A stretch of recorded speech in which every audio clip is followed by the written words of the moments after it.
el doctor Jesús Antonio Rivera Oré tiene estudios en educación en la Pontificia Universidad Católica del Perú, donde se graduó de bachiller en educación, profesor de educación secundaria y doctor en educación. Tiene estudios de Derecho en la Universidad Nacional Mayor de San Marcos, donde obtuvo el grado académico de bachiller en Derecho, con la tesis Intervención del Estado en la Industria Minera y el título de abogado, abogado en ejercicio con matrícula en el Colegio de Abogados de Lima, el Colegio de Abogados de Callao y el Colegio de Abogados de Lima Sur. Miembro activo de la Junta Nacional de los Colegios de Abogados del Perú y actual consejero de la Federación Interamericana de Abogados.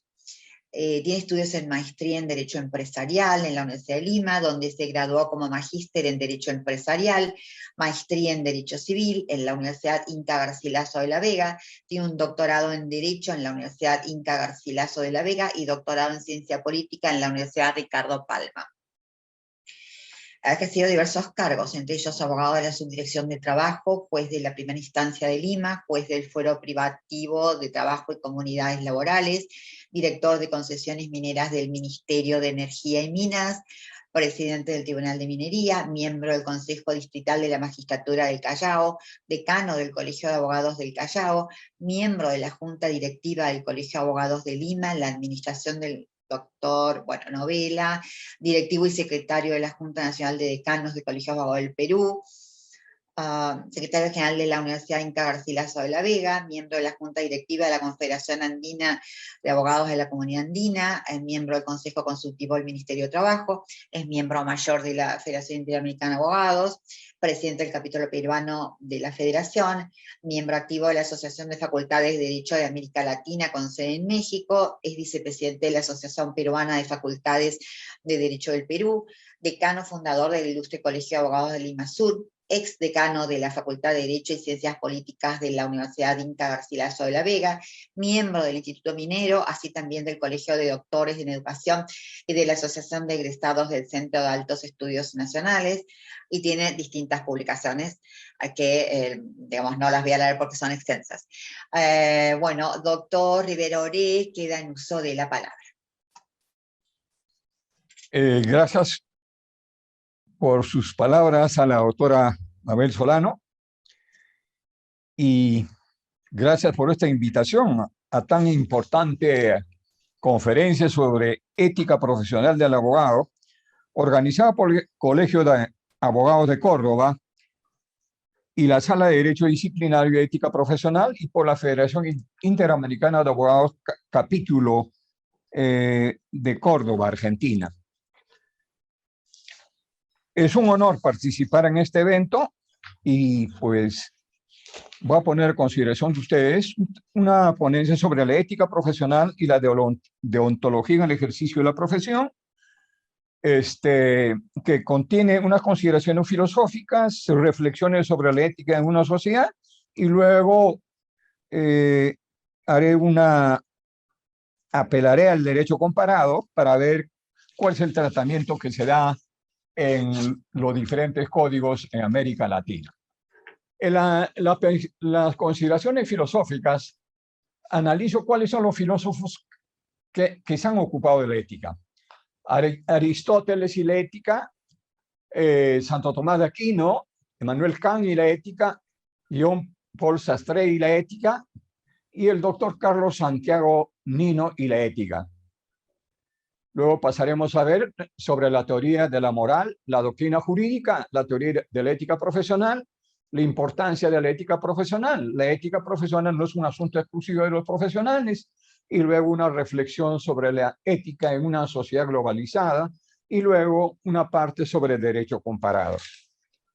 ¿Quiénes son los pensadores occidentales que se han ocupado de estudiar y reflexionar sobre un aspecto de la filosofía, como es la ética? Ellos son Aristóteles, Santo Tomás de Aquino, Immanuel Kant, Jean-Paul Sartre, quienes a lo largo del tiempo han reflexionado sobre ella y han permitido que sus reflexiones hayan alcanzado a convertirse en normas jurídicas. Aristóteles se formuló la pregunta: ¿qué es lo bueno hacia lo cual se dirige el comportamiento humano? El filósofo consideró que el bien o lo bueno para el ser humano puede ser descubierto al estudiar su naturaleza esencial y a través de la observancia de su comportamiento cotidiano. Observando el actuar del ser humano, resulta fácil en que persigue la felicidad como fin. ¿Qué sucede cuando nos enfrentamos con las diversas definiciones de felicidad que son sostenidas por la diversidad de individuos? Para abordar el problema, Aristóteles hace una distinción entre dos tipos de fines: los fines instrumentales, que son las acciones ejecutadas como medio para lograr otros fines, y los fines intrínsecos, que son las acciones efectuadas por su valor intrínseco, es decir, acciones realizadas por sí y para sí mismas.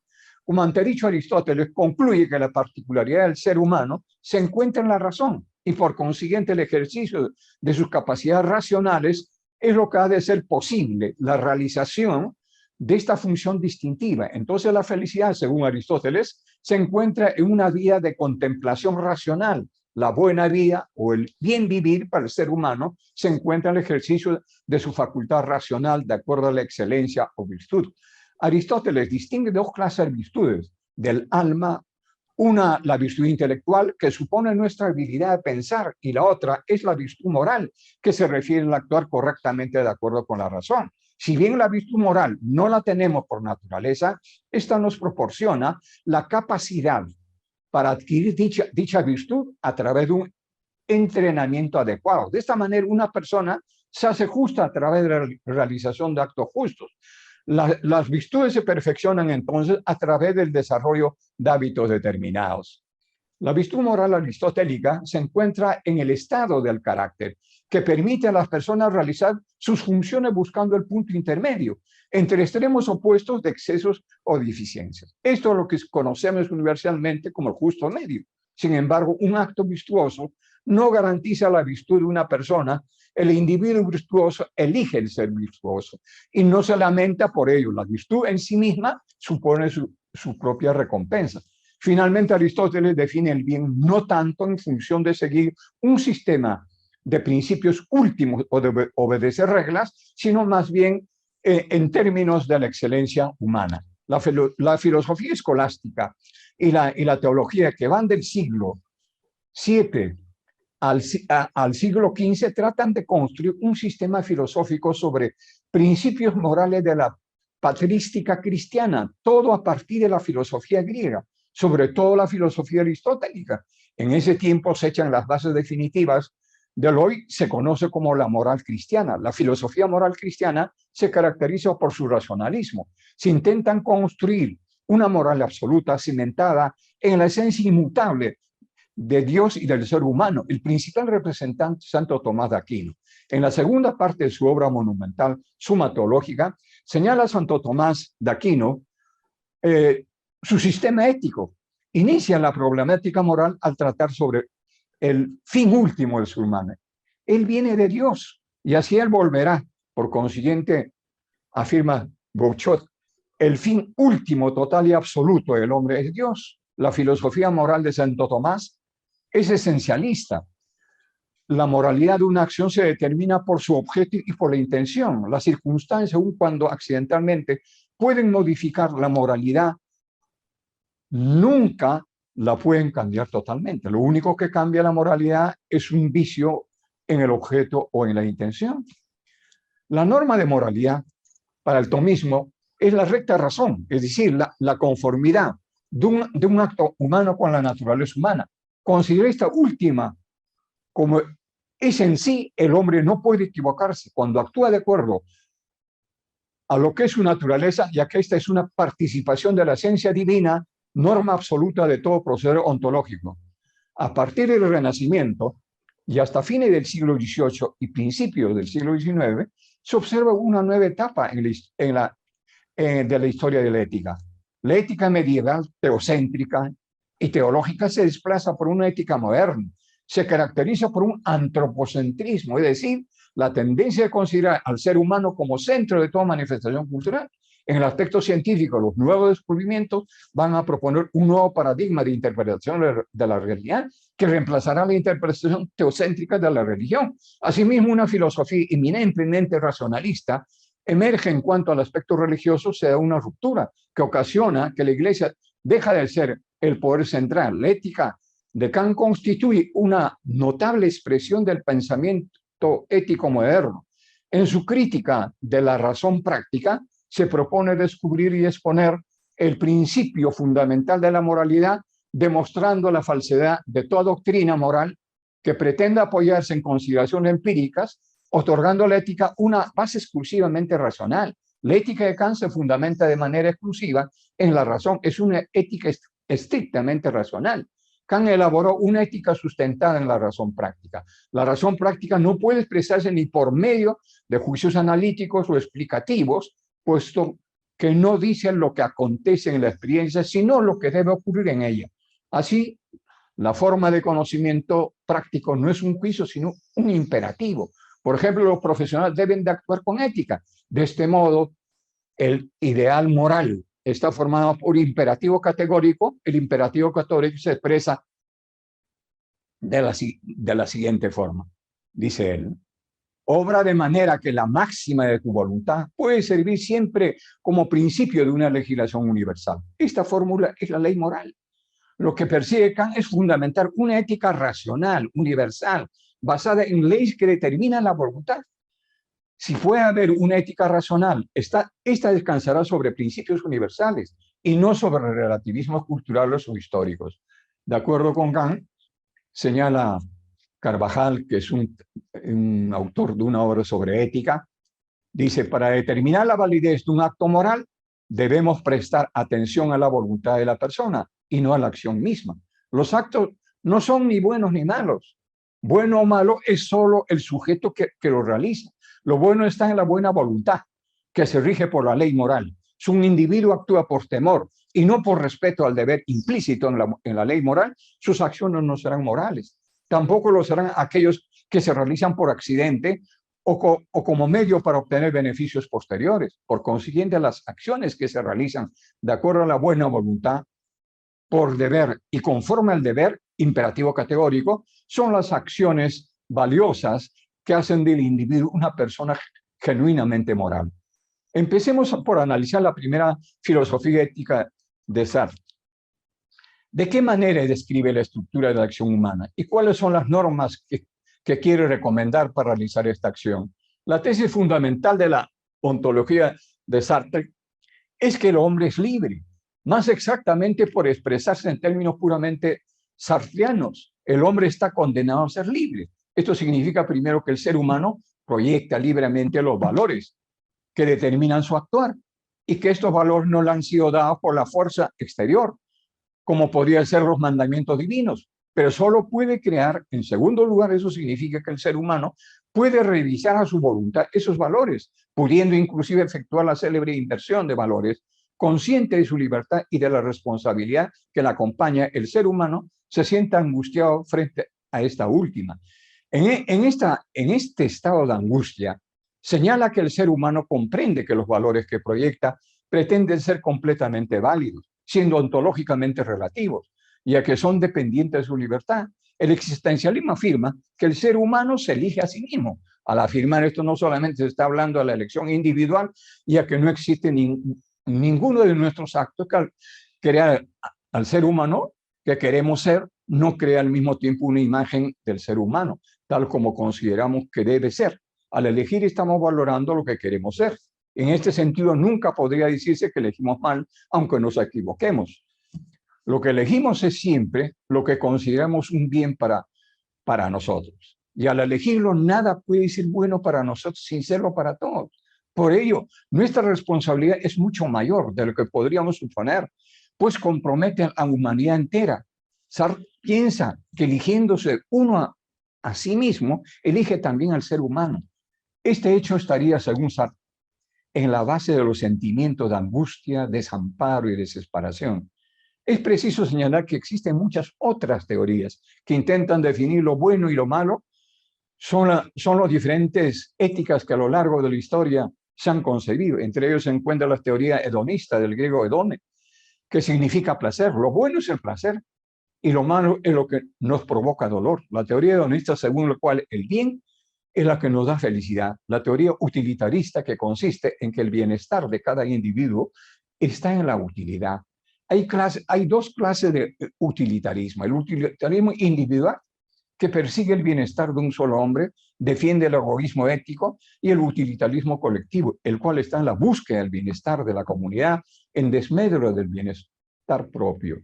Se habla de un altruismo, finalmente el utilitarismo ecléctico que promueve la existencia de un equilibrio entre los dos precedentes tipos de utilitarismo. Se habla de un bienestar universal. El profesor Nino fue profesor de filosofía y letras en la UBA, fundador de la Sociedad Argentina de Análisis Filosófico, SADAF. Indudablemente pues, preparó una obra sobre 8 lecciones sobre ética y derecho. Desarrolla la teoría metaética, que describe y critica las principales corrientes éticas del siglo XX, mostrando la debilidad de cada una de ellas.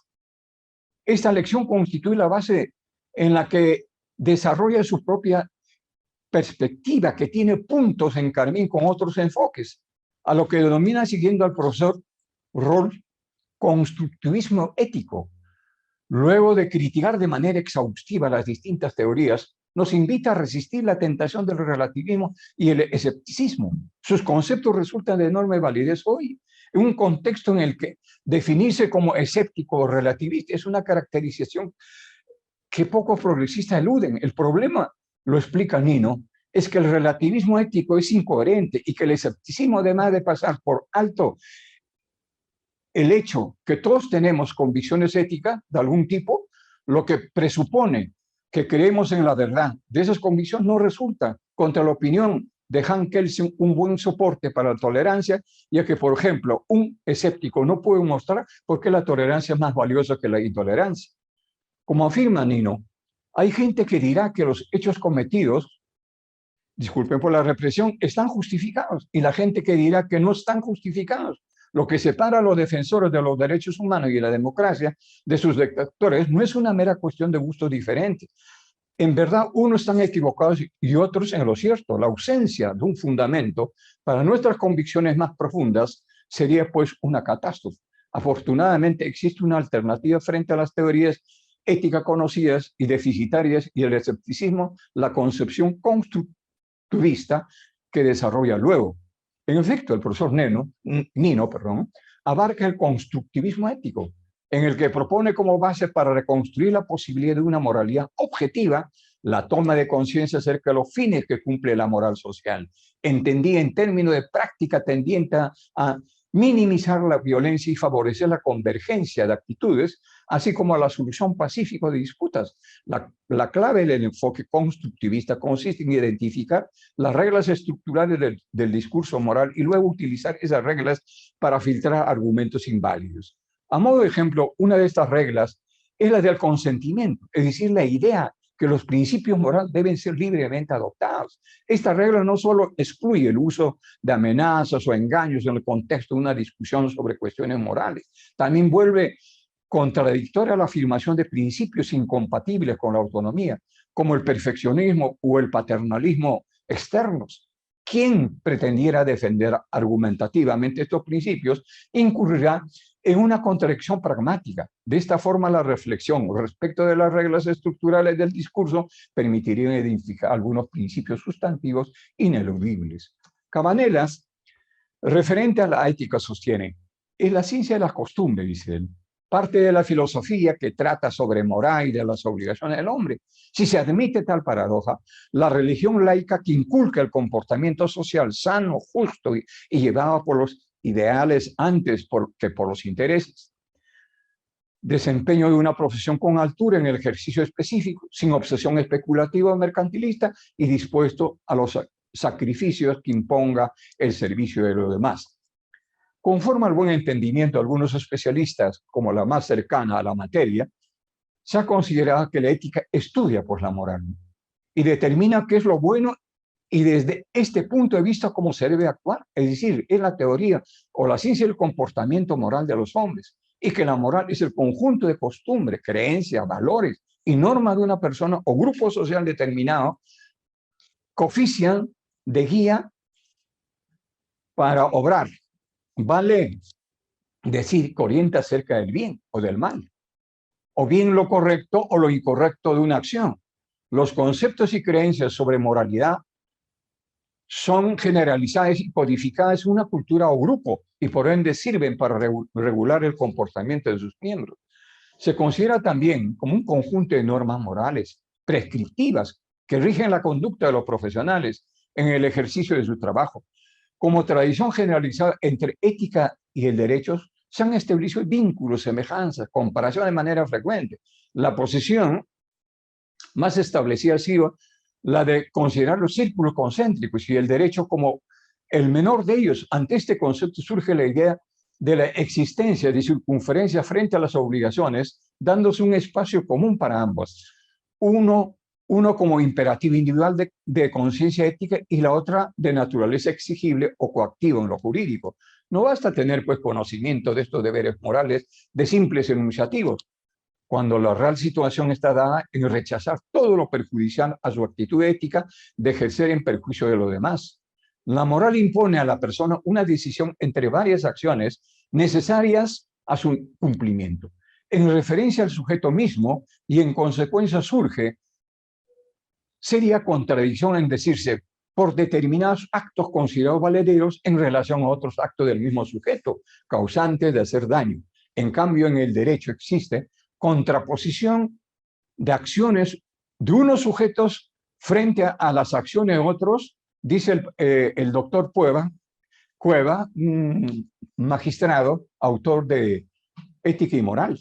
Esta posición conceptual está dada en la diferencia existente en cuanto al sostenerse que la moral unilateral y el derecho es bilateral, con la cual se establece que el derecho constituye la ética objetiva y entre la ética subjetiva o moral y la objetiva o jurídica existe una coherencia necesaria en el permanente vínculo de relación entre moral y derecho que puede inclusive indicar la relación de la causa al efecto independientemente de la experiencia por tener necesidad lógica. La relación fundamental se expresa en la máxima siguiente: aquello que es deber es siempre derecho y no puede ser deber aquello que no sea derecho. Se demuestra fácilmente la verdad de esta posición advirtiendo que si en un sistema dado una acción aparece como obligatoria para un cierto sujeto, en el mismo sistema no debe ser posible el que se ponga impedimento a dicho acto por parte de los demás. Si un impedimento tal fuera legítimo, el sistema se disolvería en contradicciones, se traduciría en máximas incompatibles. Por eso no valdría para dirigir el obrar. Aquello que respecto a un sujeto es éticamente necesario es siempre en el orden objetivo, también éticamente posible, es decir, cada cual tiene siempre derecho de cumplir con su propio deber.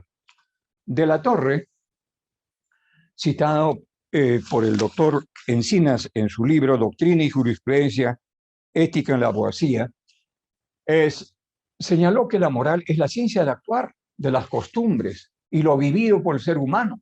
Nuestras acciones se repiten en hábitos y costumbres. Por ello no es posible pensar en personas amorales, porque no lo son, señala Cortina y Martínez, solo existen personas sin ciertas costumbres y hábitos.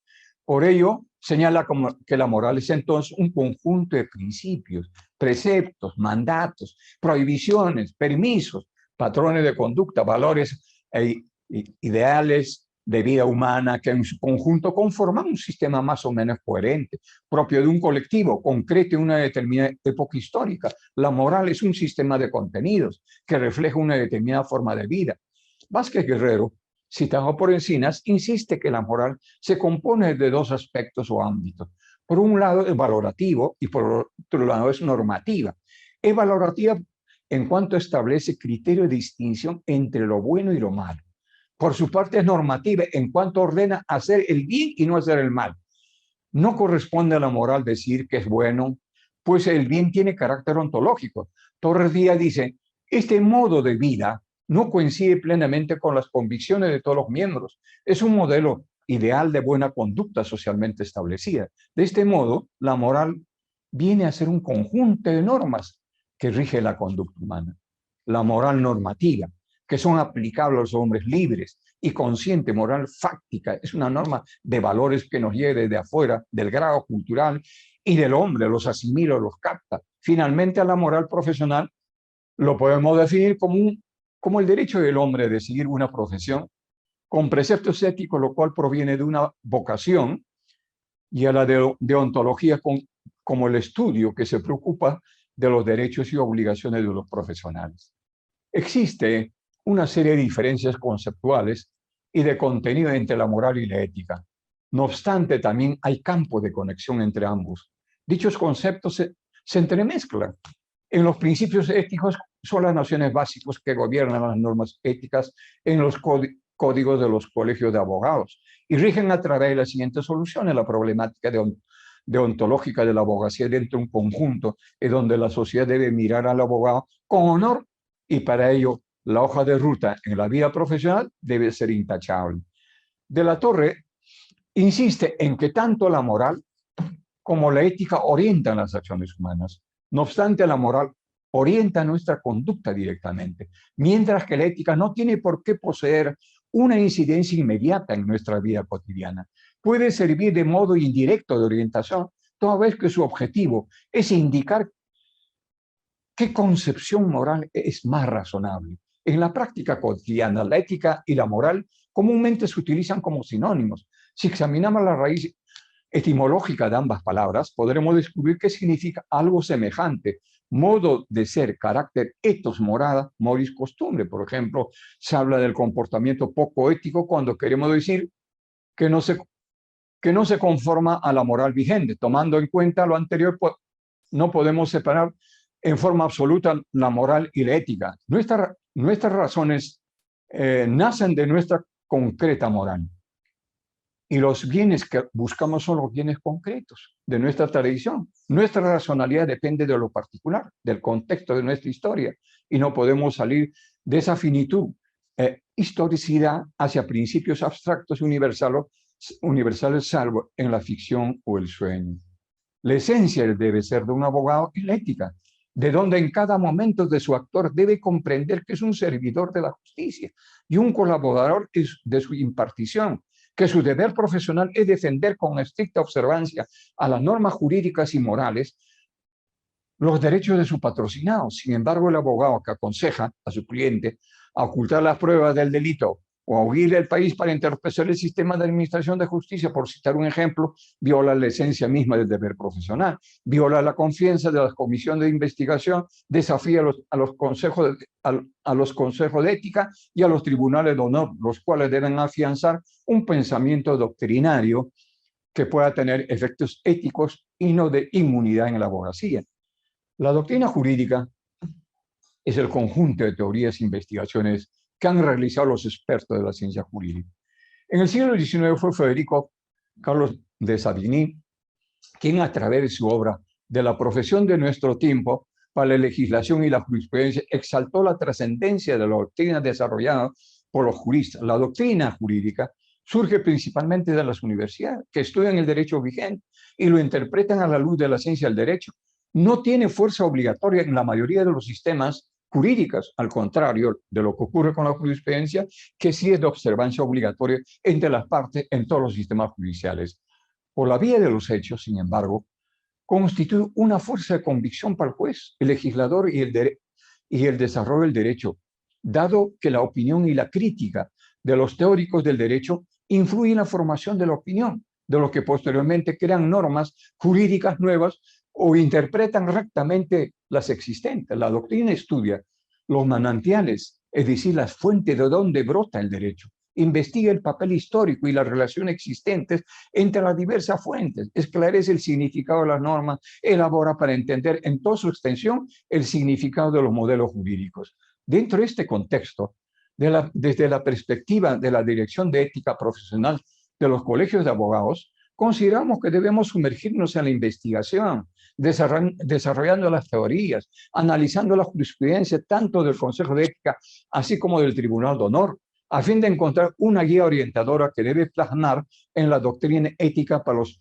colegios de abogados, en temas en los que debe considerar los principios fundamentales como que el abogado es un servidor de la justicia y colaborador de su impartición, y su deber profesional es defender con estricta observancia de las normas jurídicas y morales de los derechos de su patrocinado. Cuando un abogado aconseja equivocadamente a su cliente que asesinaba a esconder el cadáver, por citar un ejemplo, está comprometiendo su situación procesal y probablemente agravando su pena, ya que un asesoramiento inadecuado y sin valores éticos puede convertir un homicidio simple en uno agravado. De ahí la importancia que el abogado esté imbuido de ese don de principios y valores que lo inspiran en defender con ética profesional. El abogado debe mantener el honor, que es una cualidad moral que lleva al sujeto a cumplir con los deberes propios respecto al prójimo y a uno mismo. Se trata de un concepto ideológico que justifica conductas de bien y explica relaciones sociales.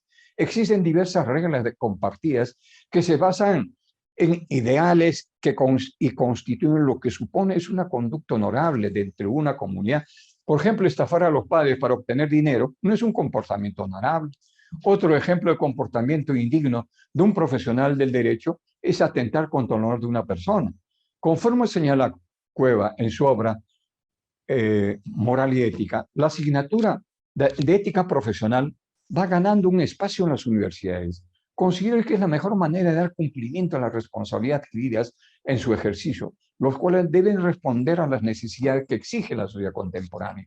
La ética profesional se presenta como parte de la filosofía que examina los deberes y los derechos de los profesionales frente a la sociedad. Se le vincula ordinariamente con la deontología forense. Para el área del derecho, sus orígenes se remontan en el griego ethos, que elude a costumbre, hábitos fundados a determinado principio. La ética se orienta al examen de la voluntad de la persona, pero sin interferir en la de otras personas, respetándola. La historia de la filosofía señala que quien introdujo fue el filósofo Jeremías Bentham. Esto fue en 1832, con lo que trataba de inculcar y fortalecer determinadas convicciones morales necesarias para enfrentar la profesión luego de alcanzar el título universitario. Es importante destacar, como señala el profesor y magistrado Cueva Góngora, que la moral profesional ha evolucionado a una versión más moderna denominada ética profesional, inspirada en Félix Adler a fines del siglo XIX, que trató de difundir los principios éticos desligados de cualquier dogmatismo religioso. Se ha considerado la ética como parte de la filosofía que trata de la moral y las obligaciones de los hombres. Aunque se podría sostener que no es tan preciso tal concepto como la palabra moral, ya que esta concretamente está dirigida hacia las obligaciones internas de la conciencia, excluyendo parcialmente las obligaciones derivadas del orden jurídico.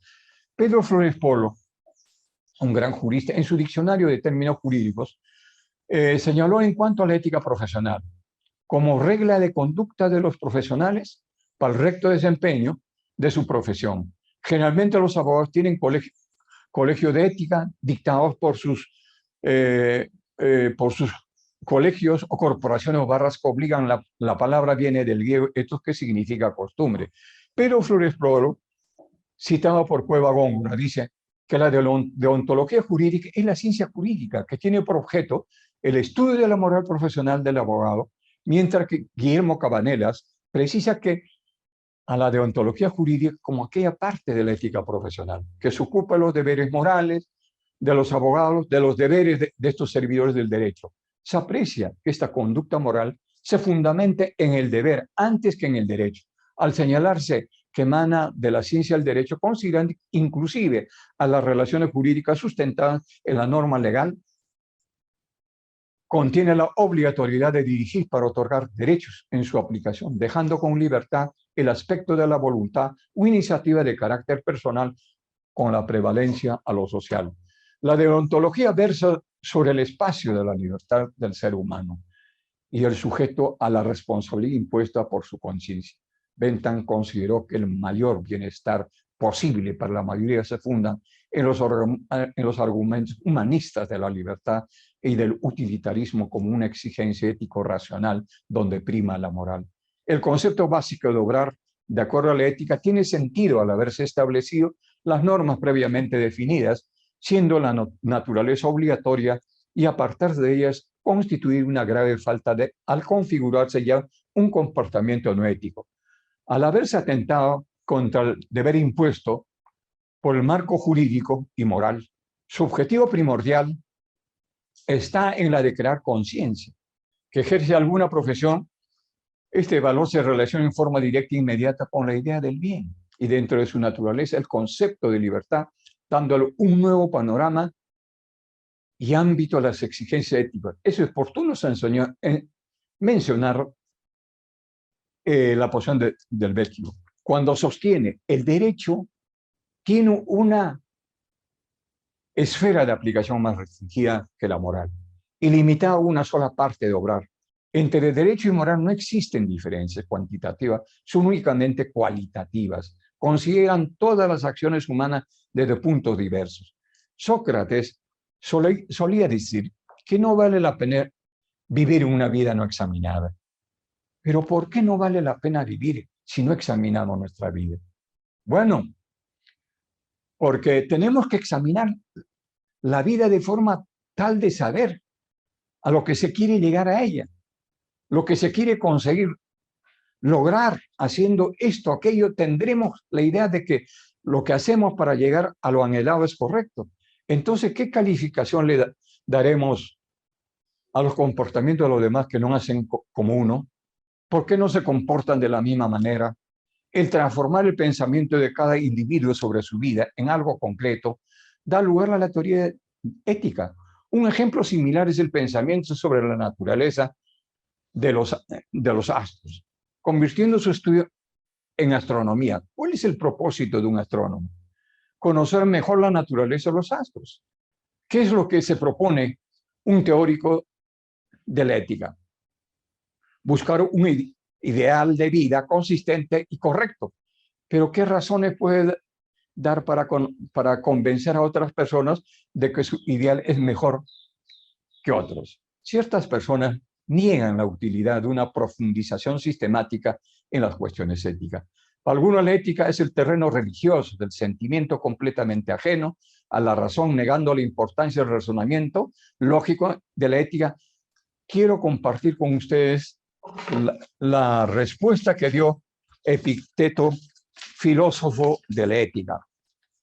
Cuando uno del grupo dijo, convénceme que la lógica es necesaria, Epicteto le preguntó, ¿quieres que te demuestre tal cosa? Sí. Debo usar una forma demostrativa de argumentación.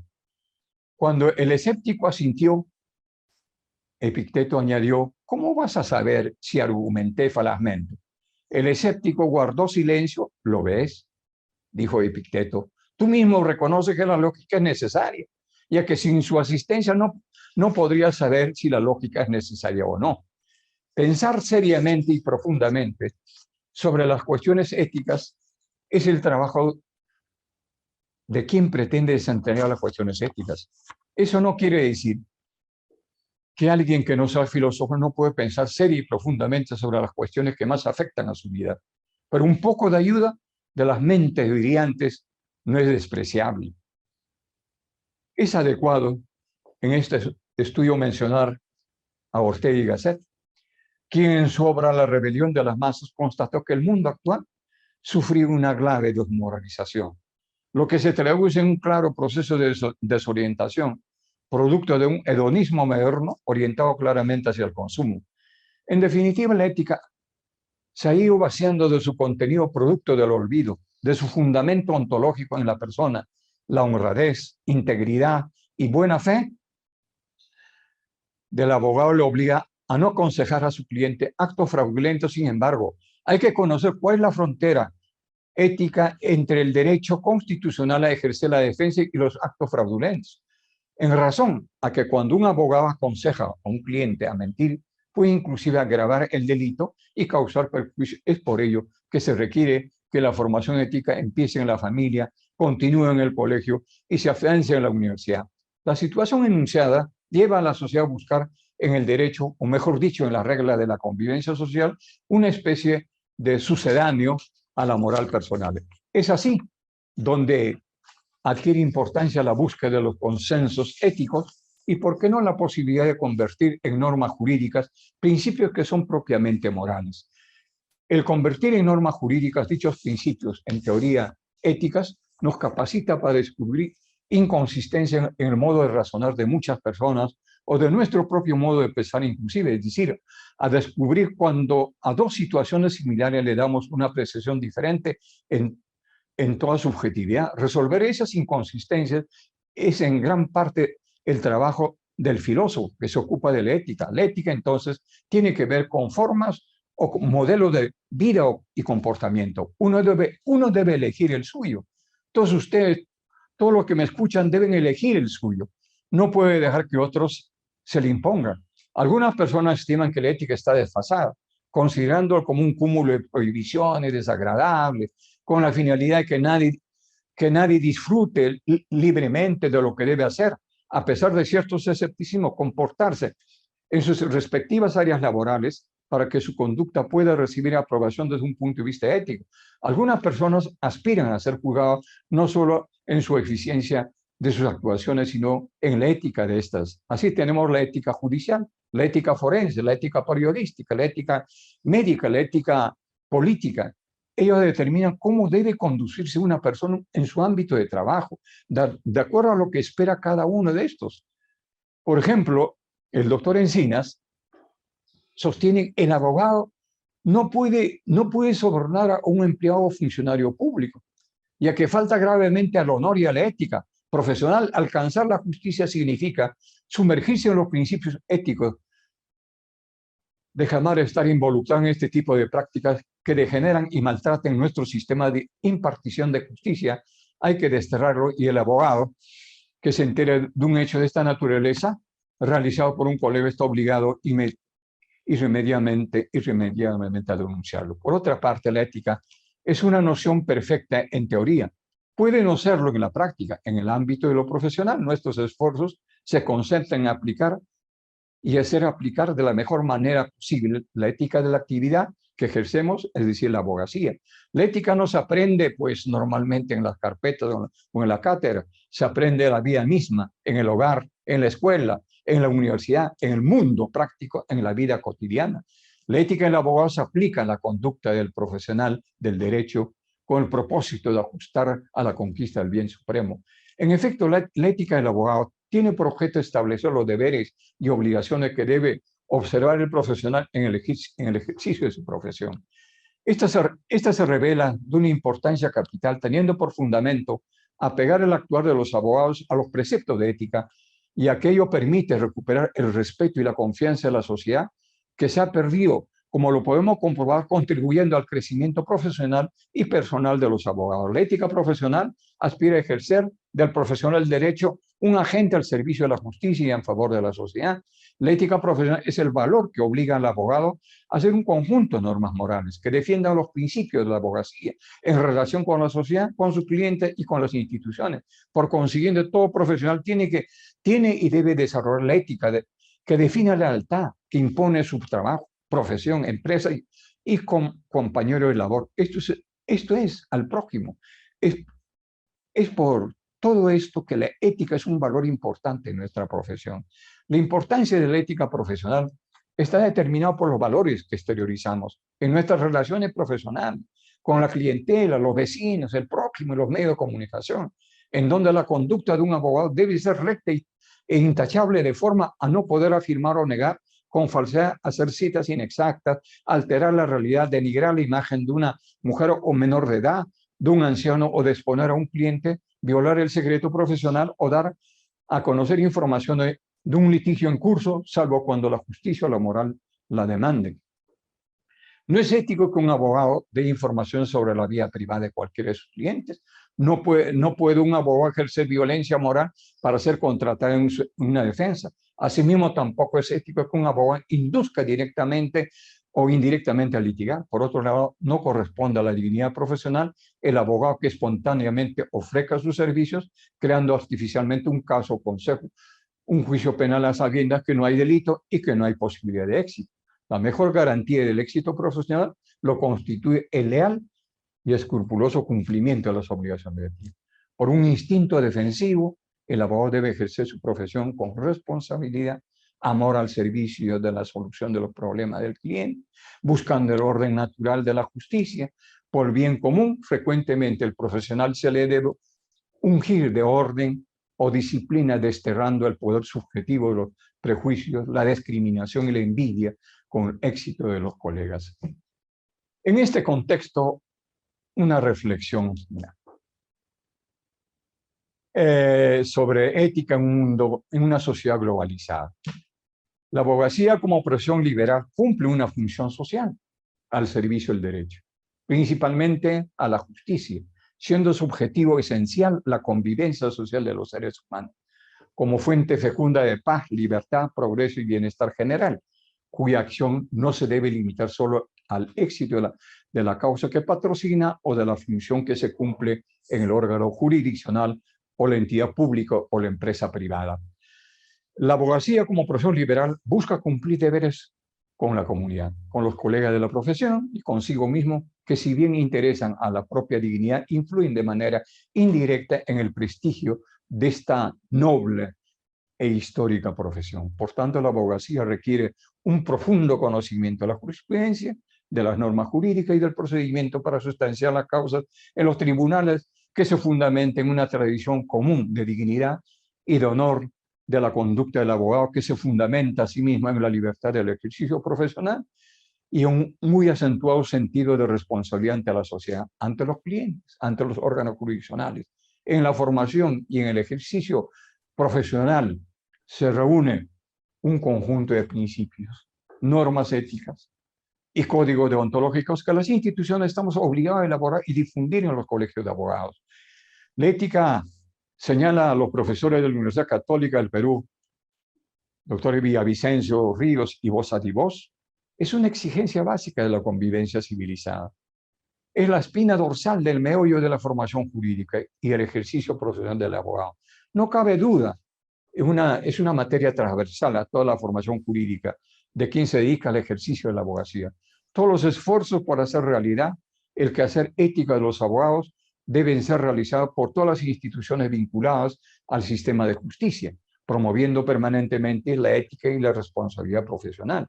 En el ejercicio profesional del derecho, la profesora Ana Teresa Revilla, que fuera ministra de Justicia, en afirmaciones que comparto, señalo que la ética es sin duda un pilar fundamental para la búsqueda de una convivencia justa y ordenada en nuestra sociedad. Con criterios éticos, los abogados y abogadas seremos capaces de tomar decisiones justas, honestas y orientadoras a mejorar el ejercicio de la profesión. Somos conscientes que el ejercicio del derecho conlleva una gran responsabilidad hacia la sociedad, en tanto está íntimamente relacionado con el valor de la justicia. En ese sentido, en el ejercicio de nuestras funciones de formular políticas y promover mejoras para el fortalecimiento de la práctica jurídica, reafirmamos nuestro compromiso con el ejercicio ético de la abogacía y la promoción de la probidad e integridad de su práctica profesional. Hoy la globalización se extiende con gran rapidez y complejidad, afectando el orden social y cultural y económico de los países, aseguran los profesores de Beliú y Jauregui. Este fenómeno puede ser una gran oportunidad de crecimiento para las empresas, pero a su vez puede convertirse en una amenaza para aquellas empresas que no han desarrollado una cultura fuerte centrada en sus valores. Lo que quiero destacar ante ustedes hoy es reflexionar sobre la importancia de la ética en un mundo globalizado y someter a consideración del autor a la redacción de un código de ética tipo para América Latina que permita definir el camino ya trazado por los códigos de ética de cada país como un instrumento para el desarrollo de la abogacía. Suscribo plenamente a lo señalaba por el profesor Roque Caivano cuando dice, debemos tener como objetivo fomentar el ejercicio moral de la profesión. Como paso imprescindible para la obtención de un ordenamiento que pueda brindar adecuada protección a los particulares, tenemos que internalizar el hecho de que el deterioro de la justicia, que comenzó lentamente, amenaza con aumentar vertiginosamente y los abogados no debemos asumir un rol pasivo respecto a ello. A partir de esto debo considerar el tipo de abogado que quiere ser, fundada en valores que debe primar en mi ejercicio profesional. Apelaré al derecho comparado. Señoras y señores, permítanme una brevísima reminiscencia sobre el derecho comparado. El término comparado comenzó a utilizarse con frecuencia a partir del año 1900, señaló la profesora Gloria Morán. Tras la celebración en París. Perdón, doctor Riverori, estamos con el tiempo casi al límite. Muchas gracias. Muy gentil. Gracias por haberme escuchado. Gracias. No, doctor, por favor, continúe con lo del derecho comparado. Digo, gracias, doctora. Gracias. Doctora Mobel. Entonces, en el primer Congreso Internacional de Derecho Comparado, bajo los auspicios de la Exposición Mundial emblemáticamente representada por la Torre de Eiffel, exposición bajo cuyo amparo se celebran importantes congresos y que abrieron el cauce a los siguientes Congresos Internacionales de Derecho Comparado, que de entonces han celebrado periódicamente cada 4 años en distintas capitales del mundo.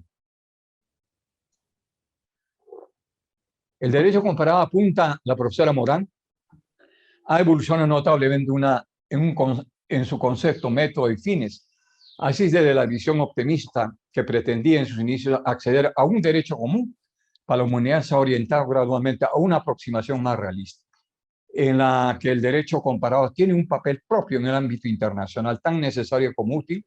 No obstante, a pesar de este papel puesto de relieve por importantes juristas europeos y americanos a lo largo del siglo XX, la especialidad de derecho comparado no parece tener un interés especial para la gran mayoría de los juristas frente a otras ramas de derecho. Apenas si tiene cultivadores entre los instrumentos deontológicos de los colegios de abogados de Argentina, Chile y Perú.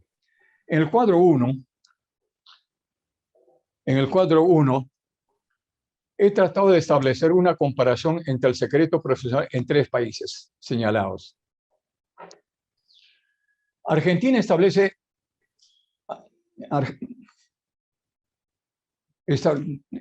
un plazo de 50 años para revelar el secreto contados a partir del cese de la causa patrocinada. Chile y el Perú no imponen plazos por el comentario, es indefinido. Asimismo, Chile y Perú pueden revelar el secreto profesional con la expresa autorización del cliente. Finalmente, la revelación obligatoria en los 3 países escogidos tiene un trato diferenciado. En Argentina es obligatorio revelar el secreto profesional para evitar que el cliente cause daño grave a la integridad física, psicológica o la vida de una persona, es decir, para evitar que perpetúe un ilícito penal. Aquí estaríamos ante la protección de un interés jurídico de mayor trascendencia, la vida, el cuerpo y la salud. Tengo varios cuadros comparativos, pero el tiempo es el peor enemigo. Agradezco al Colegio de Abogados de Córdoba, al capítulo de la FIA, por haberme dado este espacio para tocar este tema de gran interés para los hombres de ley. Muchas gracias. Doctor Riverori, muchísimas gracias. Su exposición ha sido brillante y maravillosa. Realmente estamos muy agradecidos porque, bueno, en realidad usted ha hecho toda una referencia muy importante, para lo cual le vamos a pedir, como usted me prometió ayer, enviarnos su trabajo, porque realmente es utilísimo. Bien. Digo, en cuanto a toda la referencia que usted hizo a los aspectos filosóficos, la evolución de la ética, también los aspectos científicos, religiosos, morales, las diferentes corrientes éticas, los diferentes enfoques, también la definición de la moral normativa, la moral fáctica, moral profesional, el concepto de la deontología jurídica, la diferencia entre ética y moral. También habló de los tribunales de ética, la historia de la ética, bueno, la diferencia final de la ética. También fue muy importante este concepto que dijo, la ética es una materia transversal a toda la formación jurídica. Y bueno, también hablando de los códigos de ética en América Latina, el ejercicio moral de la profesión. Y bueno, en realidad el tema del derecho comparado, lástima que tuvimos que abreviarlo, pero realmente es importantísimo. Por eso, doctor, muchísimas gracias. Le quiero leer los mensajes que escribieron algunos de los participantes. El doctor Lucio Plaza dijo: los y las saludos de mi provincia de Jujuy, soy vocal del Tribunal de Ética y Disciplina del Colegio de Abogados y Procuradores de Jujuy. Bueno, aquí el doctor Fernando Fragoso, vicepresidente de la FIA, envía un saludo, muy buena exposición, congrats Jesús. Bueno, el doctor del Tribunal de Disciplina de Jujuy dice que han intentado gestionar ante el Consejo Directivo del Colegio Jujuy la declaración de interés institucional junto a los otros integrantes del Tribunal de Disciplina, o sea, una declaración de interés institucional de esta jornada, lo cual la verdad que nos parece importantísimo, así que ya nos van a enviar la resolución. Al doctor Daniel Vaz también, un comentario de excelencia y alto nivel académico en la disertación del doctor Rivera Oré. Al doctor Plaza, nuevamente, sencillamente una clase magistral, la charla del colega peruano, hermano latinoamericano. La doctora Ivana Torres, una oratoria y exposición de excelencia, gracias doctor. Una Fojo Cornejo, excelente doctor Oré, gracias. Bueno, y seguimos con los mensajes. Melina Espósito, excelente exposición, doctor, muchas gracias. Carlos Arregón, excelente. Bueno, en realidad, bueno, la verdad que muy, muy buenos comentarios, doctor. Y bueno, nuevamente, bueno, aquí hay un último comentario de una colega que dice: tan importante la ética en el hoy, hablar de la ética del software también. Bueno, también aquí está Pilar Calizo, también miembro del Comité Ejecutivo de la FIA. Saludos al apreciado colega, muchas felicitaciones, excelente envío de su exposición. Bueno, en realidad, doctor, maravilloso, maravilloso su exposición, y bueno, un gran agradecimiento nuevamente en nombre del Colegio de Abogados y en nombre de la FIA. Así que bueno, gracias por acompañarnos.